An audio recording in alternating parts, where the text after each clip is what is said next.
Penney 1 আসন বেগম খালেদা জিয়ার আসন। এই আসনের প্রায় 75% বিএনপি করে। দীর্ঘদিন যাবৎ একটা স্বৈরাচারী শাসক এটাতে জবরদখলের মতো করে রেখেছিল। আজকে আমাদের মহাসচিব আসার পর আমরা আবার পূর্ণভাবে জাগ্রত হয়েছি। আমাদের এই এলাকার সমন্বয়ক রফিকুল মজদুবের নেতৃত্বে আজকে ছাগলিয়া পুষাম ফুলকাজি আজ ঐক্যবদ্ধ। আমাদের দেশনেত্রী বেগম খালেদা জিয়া এই এলাকাকে দীর্ঘদিন লালিত পালিত করে রেখেছেন। মুহররম মেজর সাইদ ইস্কান্দার লালিত পালিত করেছে। এই এলাকার মানুষ বিএনপিকে ভালোবাসে। আগামীতে বিএনপিকে বিপুল ভোট দিয়ে আবার জয়যুক্ত করে আমাদের এই পেনি 1 আসনকে সুন্দর বাংলাদেশ গড়ার জন্য সহায়তা করবে।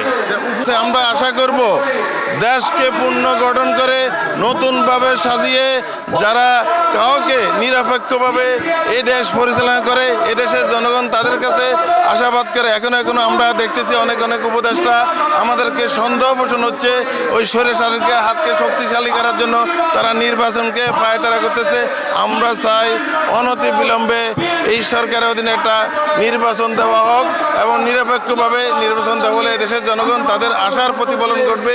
যেই স্বৈরাচারক দীর্ঘ 15 বছর মানুষের নির্বাচনের অধিকার থেকে মানুষ বঞ্চিত গেছিল, ভোট কেন্দ্রে যেতে পারে নাই, ভোট দিতে পারে নাই।